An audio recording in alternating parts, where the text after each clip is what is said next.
I too built every single wonder in the Antiquity Age on Deity in Civ 7, and it wasn't even that hard. Oh, and it's gone. We're about to find out. Yep, and then, oh no, it's Terracotta Army. What? He just finished it while I was standing on it. There's no roof on the thing. The rules for this challenge are simple. You must build every wonder yourself, so you can't conquer them from other civs. If you lose a wonder, you must reload back to turn 1. You can play on any map size with the standard number of civs, we've been doing small, and you must play on deity difficulty. This challenge is far and away the hardest thing I've ever attempted in Civ 7. I think with the upcoming patch with the changes to food, this will make things a bit easier, so I really wanted to do it before that patch because I'm stubborn. A bit like beating the final boss of Shadow of the Erdtree pre-patch, if you know what I mean. The other reason I went so hard on this is to race the other people who were attempting it.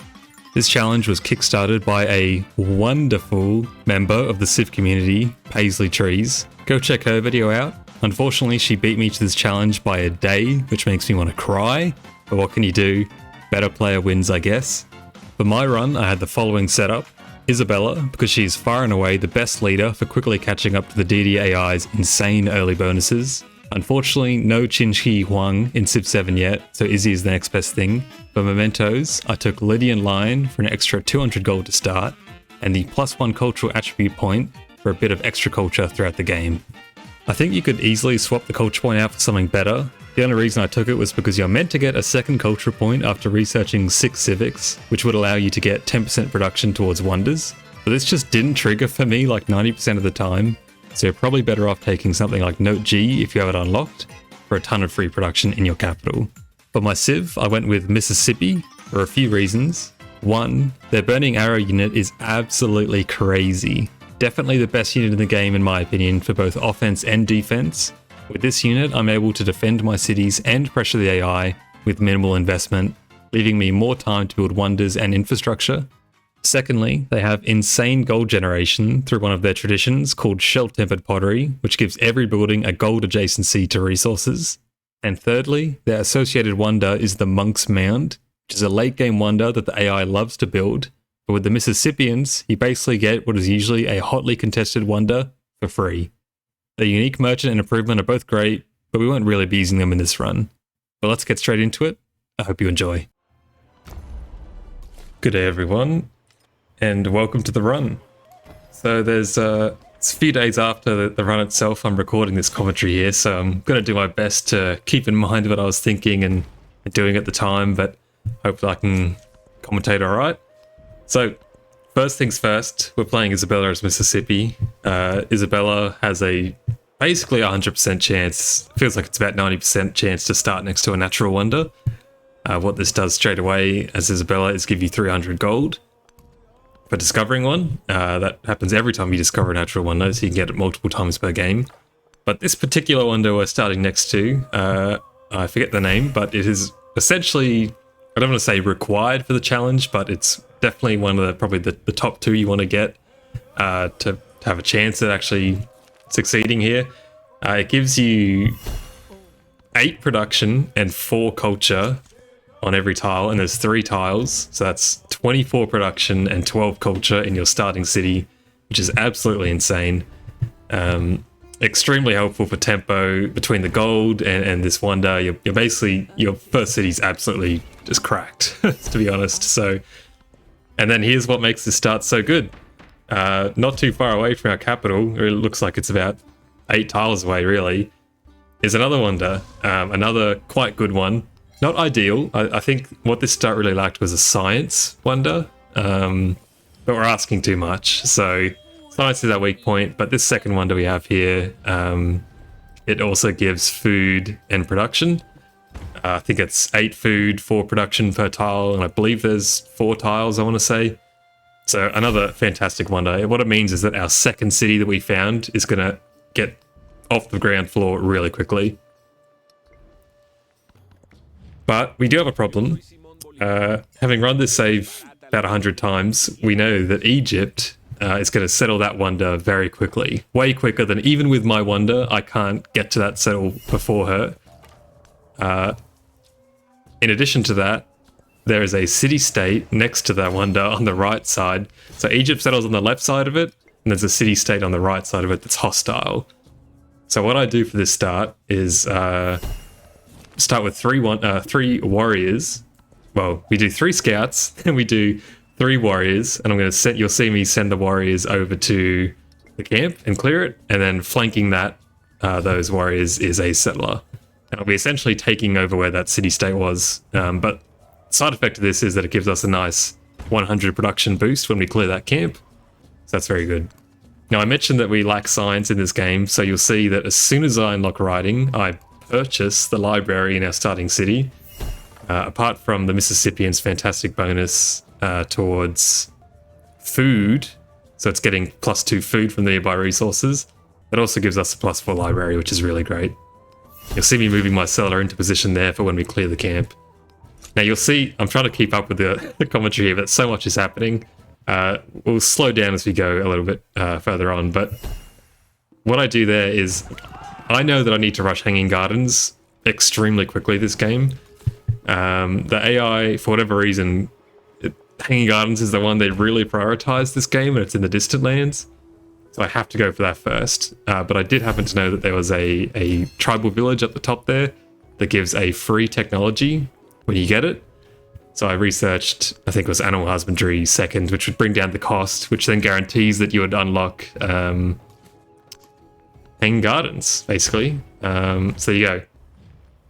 So we missed it a little bit, but we've cleared that camp out. We got 1 and 2 population pretty much straight away from the amount of food you get there, which is crazy.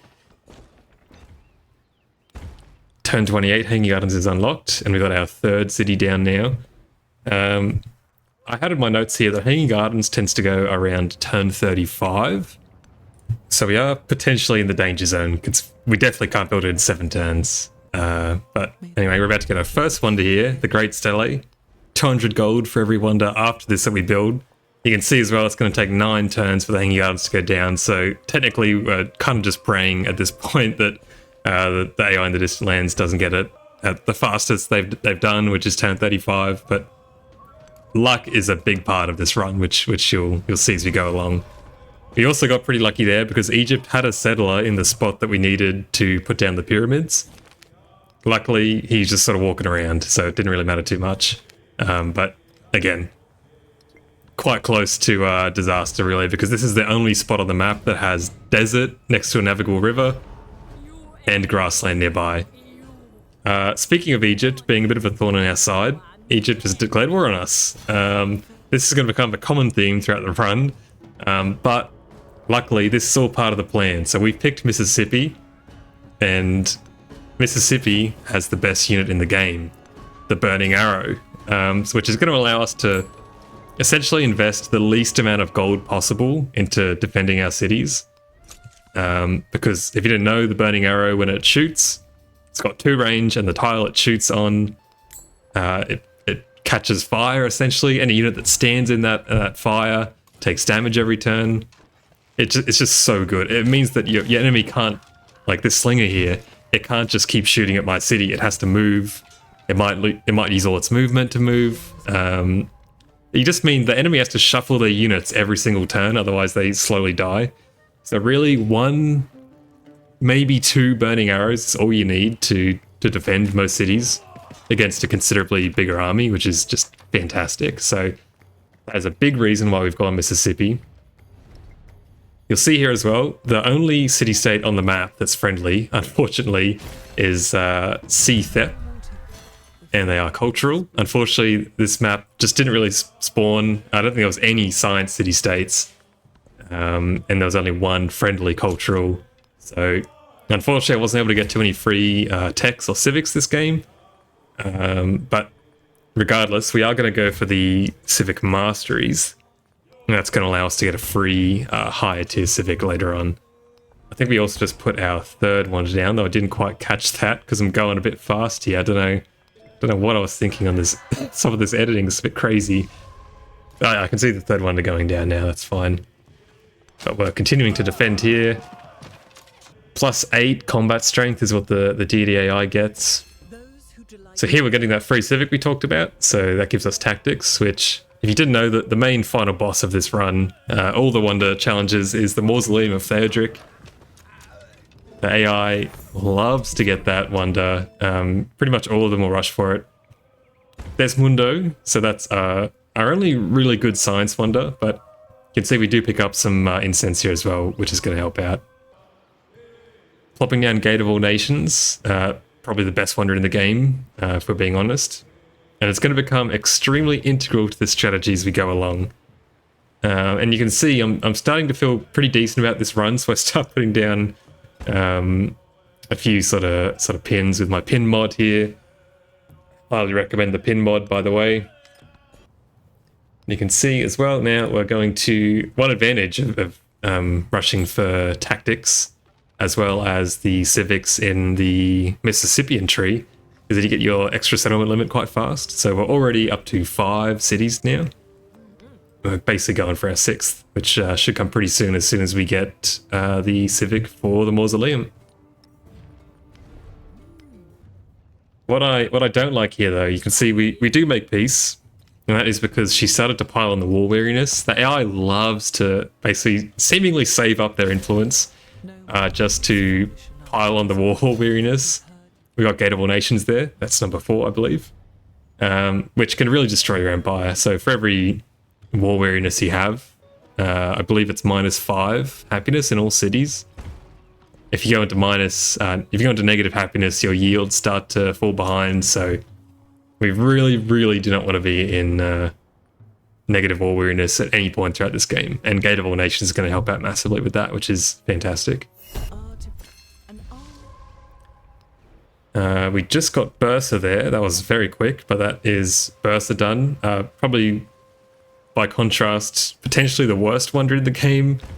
But regardless, we need it anyway. And we're going to use a bit of our gold here to purchase a barracks.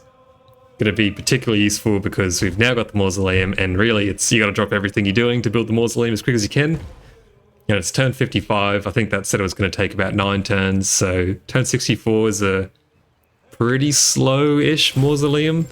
But again, we do get reasonably lucky. None of the AI have taken it yet. I've seen it go as early as turn 55. So it is just luck of the draw, really. You can see we are progressing pretty quick down the tech tree. One thing we are doing as well is stealing science and culture whenever possible. Our good friend Simon Bolivar is going to be pretty much our lifelong ally this game, which is nice. We're now working towards Code of Laws 2, I believe that was, which is, you can see here, this is a monumental turn actually, because you can see Napoleon has declared a surprise war on us, which has given him significant war weariness penalties, plus the Gate of Nations. This guy is starting the war on -5, and I've just added an extra one as well. And turn 59 is the turn right now. Spoiler alert, this war never ends. This war continues on for the rest of this game. Unfortunately, I basically did what the AI tends to like to do to you, which is lock you in a forever war, and then refuse to make peace. So this guy inadvertently, when he declared that war, basically himself. So that's the end of that. Anyway, moving on. So bit of defense here. As you can see, once again, we've got a burning arrow in the city here, which is just so hard to overcome. AI or human, it's really difficult to get past that. Unpacking a second one here, which is basically game over. having 2 tiles on fire at all times that you have to play around. And regardless of your combat strength too, as far as I know, I believe it's a flat 15 damage if you end your turn on a burning tile. So no matter how technically advanced you are, you're a bit screwed. Do a bit of trading here, get only a few, but resources are resources, and sheep are one of the best. So trade with Egypt there, which you'd hope would make them like us a bit more too, but they really don't. And there we go. There's the Mausoleum. That's a big one. Turn 63. You did manage to speed it up a little bit, which is nice. But yeah, once you get Mausoleum, you kind of sit up in your chair a bit. Things start to get a bit serious now. The other benefit is you get +1 military point. So poor Napoleon gets another war support tacked onto him. He's trying to fight back, but it's a +6 still. So he at this point doesn't really know it, but he's a goner, so it's good. Next civic there was to unlock the Weiyang Palace, which is good timing because we've just converted this town into our third city. This town, I'm going to call it Masuria, pretty sure that's how you pronounce it, gets a lot of wonders piled onto it for a third city. So again, I do think, this run took a lot of attempts, so I would probably close to 20 if I had to guess, all up. But yeah, having that many wonders get built in your third city was a bit greedy, I think, but considering the two wonders I got so close to each other, I was pretty determined to play this one out. You see me go now for Amelia Bell. That one's particularly good because at least you're meant to get a narrative event after you complete it that gives you 10% production towards all wonders for the rest of the game, or the age, I guess, but it's really good. Now you can see here, I'm in panic stations right now because Egypt has started building Petra. It's a bit unlucky to have, in this game, have gotten Hatshepsut's Egypt. That's quite a... Obviously, I'm trying to build every wonder, and they're exactly built to do that same thing. So quite difficult conditions, I suppose. But to counteract this, I declare war on her. And again, because of my bonuses, Gate of All Nations and that military point, we do start the war on 3 war support. So at this point, I'm basically just declaring wars to slow people down, and that becomes my strategy throughout the game. I pretty much lock both Napoleon and Egypt into forever wars with me, and then destroy their yields through war weariness. Which was when I first started this run, I had the same idea with Harriet Tubman, but it just didn't really work out. Now you can see I'm planning here just to build more culture. Napoleon, I cut over a lot of this, but almost every turn he tries to he tries to negotiate peace with me, and I just don't care. So I'm sort of peeping. Egypt is building 2 of the same wonders I'm building here. 1 turn off Petra, 2 turns off Dur-Sharrukin. I think that's how you pronounce it. But it looks quite close, so kind of just hoping that I've done enough here to slow her down. Turn 69 there, we unlocked mathematics. Turn 70, we got 2 wonders, Petra and Amelia Bell. Mathematics is very important because that unlocks... Oh no, we have not built mathematics yet. We're working towards mathematics, apologies. Mathematics is important though because it unlocks Pyramid of the Sun, which is another one that is really hard to get. Bit of happiness here is nice. It really is nice because we have really good celebrations. Either 20% culture or production towards wonders, both are really good. You can see me just trying to get that culture number up a bit more. But looks like here I opt for smart play, just get the blacksmith first, get the production building online as soon as possible, speed everything else up after that. From this day forward.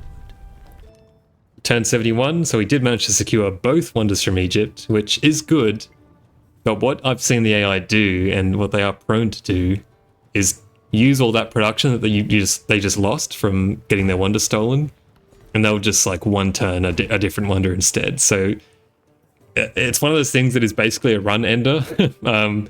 If it happens, you just lose, but thankfully they did not do that this game. So that's why it's important to stay on top of them in terms of your tech and culture as well.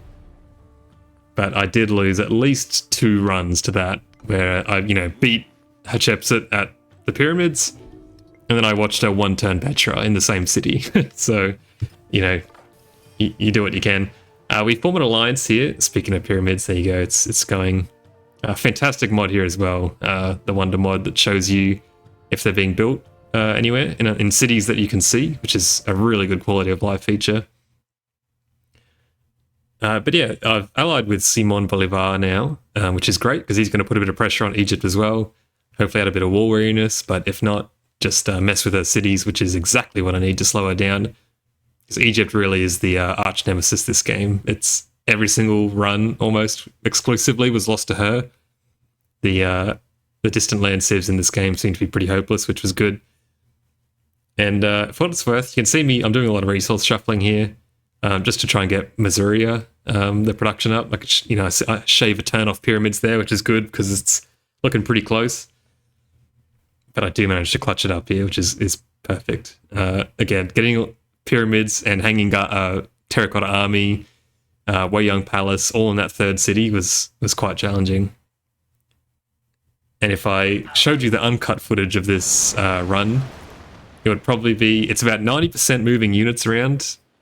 Now, let's say 30% moving units around, 30% rejecting peace offers from Napoleon, and 30%, did I say units or resources? But shuffling resources and units around. So, thankfully, I cut all of that out. I'm showing you the good stuff. I tried to get this video down to a reasonable level, but I mean, this game, especially later on, it's about this point you see me, like, I start taking every single move very carefully. It's turn 81 now, so realistically the game's only got about 30 turns left, and every turn matters immensely. You can see me here as well, starting to try to pressure Egypt a bit more. I can see Simon's got like a Jaguar Slayer in there, which is nice, but because of the terrain, I can only have one unit shoot at a time. It's a bit annoying. But when you do put that burning arrow shot on a district, it burns the units inside the district, which is crazy. It's probably the best part of the unit. So it looks like I now have unlocked the research required for Pyramid of the Sun. So I'm getting that down now, and you have to rush that as soon as possible. For what it's worth, I think I throw to it every now and then, but I just have one burning arrow unit or two defending that city to the north from Napoleon. And that holds off his army for the rest of the game, poor guy. You'll notice as well, and you'll see it almost every time I build a wonder, because it just happens basically every turn. One of these volcanoes goes off in Masuria. They were active pretty much the entire game. And the tiles, likewise, are similarly incredible. So it was a big help for that city to have such insane yields near those volcanoes. I think there was a 6 food, 1 production tile there before. Our espionage here gets discovered by Simon, but we're such best buds, it doesn't really matter, which is nice. He's chill like that. And we went for Colossus first here. Typically you'd think Nalanda would go first, and it has in some of my other games, but this one, for whatever reason, the AI was prioritizing Colossus. When I say the AI, I mean Egypt, pretty much always. So you can see me go for that first, which is a bit annoying because I would want Nalanda faster because it is a better wonder generally. Again, we are lacking science, but once we get the last science tech, that's more or less it for the required science. So I start to go all in on culture instead. Still just holding these off. And I do try to get a bit of vision on the Egyptian cities here just to see what they're building, but I did my best. Crazy moment here, by the way. Simon made peace with Hatshepsut, and in doing so, Hatshepsut traded, I think it's Bedet? Traded that city away, which was her, like, other than her capital, her biggest city, and it was the one that she was building a lot of wonders in. She'd previously built Nalanda in that city in a previous run, so huge win from Simon there. It kind of screws up all my positioning and the war I was fighting, but I don't care. It's more or less taken Egypt out of the game. Not quite, because I did lose a run after this happened. This happened in a previous run as well, where she traded a city away and then proceeded to still win, but they're definitely down a peg. My Pyramid of the Sun here, I think, kind of bugs out as well. It says I'm done, but I'm not. So luckily, I noticed that it's just on 0 turns, which I've seen that before, usually means it's completed. But I give it another turn in the production queue, and there goes the volcano again. Fortunately, there you go, Pyramid of the Sun, and we get Weiyang Palace as well. And I just got to keep repairing these tiles, which I do almost every turn. Next up is Terracotta Army, which is very late. Sometimes Terracotta Army goes extremely early, but again, bit of luck, bit of skill, but mostly luck when it comes to some of these wonders. And a lot of trial and error. I've got a huge notepad here with all the rough times some of these wonders go, so you can sort of map it out. And you can see as well, I was getting quite nervous by this point. I mean, if I had a heart rate monitor attached to me, it would have been through the roof. But I've got all my pins down now for the remaining wonders because I'm starting to get really scared. I have also had runs where I accidentally blocked myself out of certain wonders in the capital just because some of them have quite strict placement requirements. So I pinned them all out, at least roughly. And you can see we're building Monk's Mound in our second city, which is our associated wonder, which is really great to have that one for free, as I mentioned in the introduction. Still rejecting Napoleon. And Simon is just a G throughout this whole game. I don't know, I must be meeting his leader agenda, because it's like no matter what I do, he just absolutely froths me. You get Monk's Mound there, which is nice. Not too many wonders to go now, from memory. Probably only 4 or 5. And I think all we need at this point is culture. So I imagine I'm going to be building culture here. Yep. A lot of my cities start running culture festivals, and I'm looking for techs here that, you know, provide some sort of benefit, and really the only ones there are the production ones. You can see Egypt starts building Terracotta Army, which makes me terrified. Again, Egypt is so good at building wonders, so as soon as you see them start, it's usually only a few turns until they finish it. So I use some gold here. I believe I do buy it. I get the blacksmith. It's a 7 production blacksmith, which is pretty fantastic. Is the one benefit. It is the one benefit of building all these wonders is you do get some pretty sick adjacencies. And there's Haʻamonga. We got a free cultural point from that, which you'll see in a sec is really important actually. And there it is. So with our second culture point, we got one from our starting memento. We got the second one now. Just that little nice late game boost. An extra 10% towards wonders, which, you know, may shave off a turn here or there. Which doesn't sound like much, but at this point in the game, you really do. It comes down to 1 or 2 turns every time. I'm just peeping the progress there on Terracotta Army to make sure we're doing all right. I'm avoiding specialists here. I'm pretty weary of specialists in general, particularly in the antiquity age. But that's probably just, I should, you know, really not worry too much. Just all we really need at this point is production. I think we're more or less okay for culture. A bit of an update on the war here as well. We're just like stuck in a permanent stalemate with Egypt, basically, where he can't move up because his troops are on fire, and I've got, you know, 1 war support there, and regardless, my army commander's on level 5, so it's been going for a while. But you'll see he does start to absolutely spam out units soon. Make the decision here to build Nalanda in my second city as well, because my first city's busy with, I think it's Colossus, which is not part of the plan. You'll see I also make a bit of a pro play here. Probably one of the more interesting things I did this game, but just bought a building in that city, which allowed me to replace the rural population, because then I could grow to a new tile. It allowed me to put all my resources into this city so that I can rush Nalanda even faster. Considering I'm just testing out here with the resources, whether or not getting rid of this gypsum would push that Terracotta Army up to 2 turns instead of 1. I think it's okay. So we go ahead. In terms of civics, we're now going for, I think, more or less the last one we need, or one of the last ones in the tree. We do have to backtrack a little bit after this, granted, which is Angkor Wat. But we make peace with Egypt here, which soon becomes a bit of a mistake, but he just starts putting so many medjays. Terracotta Army there is good. Again, stolen from Egypt, which is fantastic. So that is one problem solved. We go for, I think that was a culture tech there, basically, to give us a little bit more culture. More or less insignificant, but we now start spamming out. I think that's all the wonders in Missouri that we need, so we're now just going full throttle on culture.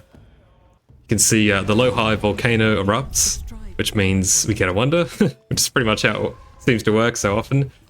You can see I've turned a fair few of, I think I've got 3 towns. 3 towns and 3 cities. The towns I'm turning into trade outposts, mainly for the happiness, but and also we do get a bit of trade route range, which we do use later.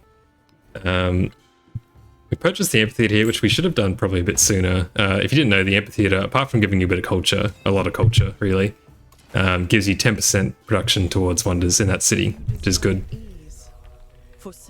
Nalanda, it's been successfully gotten, which is another good one. Bit of science, not that I really need it anymore, but at this point I'm sweating big time. You could probably use my body to power some sort of nuclear reactor. I was really stressed. This is something I've been trying this for days, and the amount of hours I put. You can see we're down to 4 wonders to go.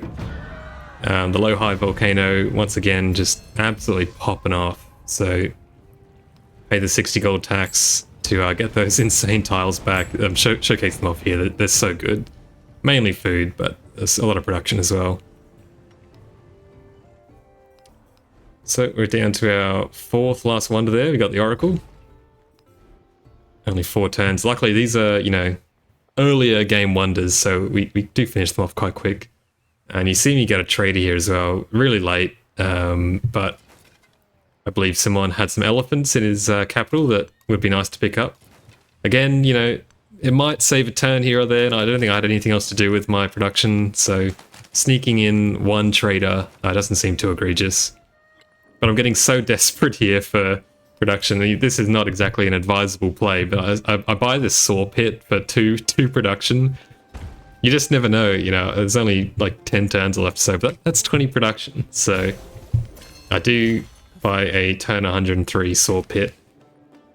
Let me get some free science here. We don't need codexes anymore, codices.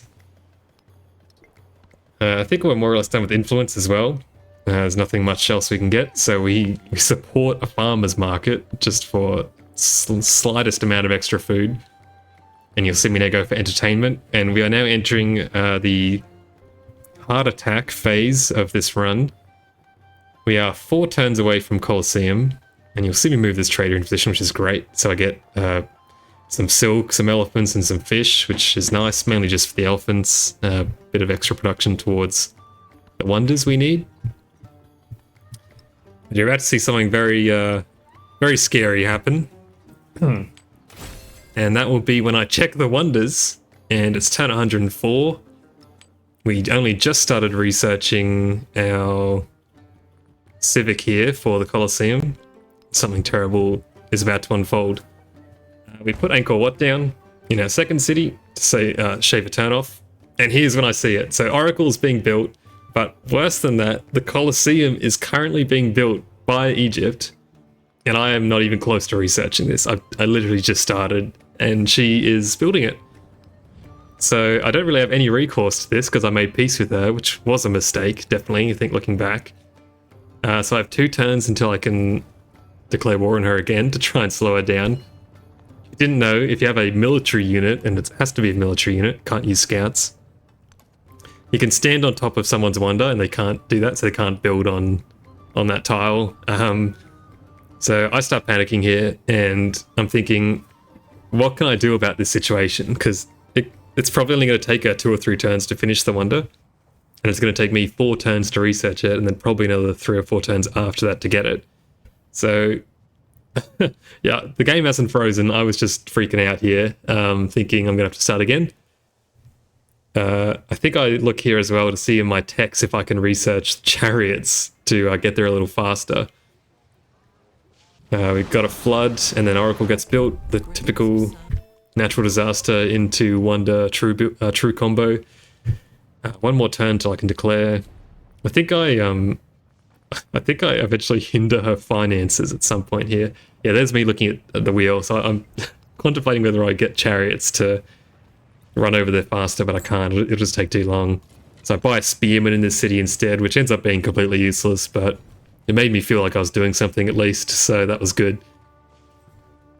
3 turns for Angkor Wat, and there's nothing I can do in the capital, so I'm just running some culture projects to try and get to the Colosseum faster. I think I take a specialist here as well to that end too. In the City Hall. So, yeah, we're now ending our turns, just freaking out. Oh, this is the next turn. This is turn 106, so here we go. We declare war, and I start piling on the war support, so she's at -4 right now, which is great. I think that notification there is Simon declaring war on her as well, which is also fantastic. but it's not looking good. So this is my oracle moment if you've watched the Paisley video. So I don't think there was much I could have done to speed this up other than just like have a better game, but we're now sort of on panic stations trying to do everything we can. I see that even though we've declared war, she's still building it, and that's looking like it's getting pretty close to finishing. So not good. Start tearing my hair out at this point. I do the military aid here as well, which may not have been a mistake. Less war support, but stronger units. In my mind, I still have to run over there and stand on it, so plugging in conscription there for a bit of extra gold, but really it's just culture we need at this point. Nothing we can do to speed that up, really. You'll see a lot of my turns start to get a bit finicky here, and I've slowed the footage down near the end here as we get to the finish line, down to the last 4 wonders, I think, or maybe it's 3. But all eyes are on the Colosseum right now. So next turn here, turn 107, we finally unlock it ourselves. We built Angkor Wat, and now we got to build the Colosseum as soon as possible. And how many turns is it going to take for us? 3 turns. So, look, luckily, very quick, but she's been building it for a very long time at this point. So, once again, the main thing with this game, I whack all my resources into Cahokia, the capital, but I don't think that's enough to push down to 2 turns. So, really, we're at the mercy of the AI here now. There's nothing we can do to speed this up. There's nothing I can do to stop her. We just nervously watch every turn. I try to compare them here, but I completely forgot where I'm building it. But as you can see, she is well ahead of me. Turn 109. It doesn't move. Construction does not improve, so you'd like to think the war weariness is working. Her yields, her production's probably like in the drink right now. You'd hope. I think we have 2 turns left for us. Turn 110. We built the Colosseum. We got it. We got it. I couldn't believe it. This was I let the whole thing play out here because I think I was doing laps around my my place at this point. Just walking off the stress. You'll see, like, we've got the timer in the top right. When I go back to the main screen here, you'll often see like significant gaps in this time. One, I think I had to go to sleep at one point here, but this challenge, it just gets too much for you sometimes. I had to walk away from the computer. Regardless, we're putting down our final wonder now. Sanchi Stupa, or Stupa. Last wonder in the game. For whatever reason, the AI just does not prioritize this one at all. Which is fine. It's a pretty good wonder, so no complaints there from us. And that's it. Last wonder going down. So it's just, we're just hanging in there now. I keep pressing the gas on Egypt just because I've got a bit of a vendetta at this point. I'm building ancient bridges for some reason. I have no idea why I did that. Again, it just, you want to feel like you're doing something to progress, I guess. So in a strange scenario where I needed to put a unit across that river in a hurry, I've now got bridges there. So that's good. We get a free migrant, which is nice. So a bit of extra production there. But again, it's 2 turns now or nothing. Again, here I go. So I've never done this once in my life. I hinder her finances just as like a bit of a, screw you kind of thing. But also just on the off chance that impacts her ability to build Sanchi Stupa somehow. Anyway. Progressing on to turn 112 here. 1 turn to go on our final wonder. I think I just chuck my units in here full throttle, and here we go. We hit next turn. And never to be upstaged, Napoleon comes in with a peace deal, but there it is. Sanchi Stupa. The final wonder is built, and what a great place too. I mean, look at this pan around my city here. You get the Colossus over there, Pyramid of the Sun in the background, and all these wonders. Amelia Bell there. On the background of this fantastic river that I've got running through my city. This little quarry animation going up and down is super cool. And that's it. We've done it. We got all the wonders. Thank you so much for watching this video. As I said, this was like far and away the hardest thing I've ever done in Civ, let alone Civ 7. But hope you enjoyed. Don't forget to like, comment, and subscribe and all that good stuff. But thank you very much. See you next time.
Well, we did it. I think I'll go ahead and uninstall Civ 7 now. That's enough for me.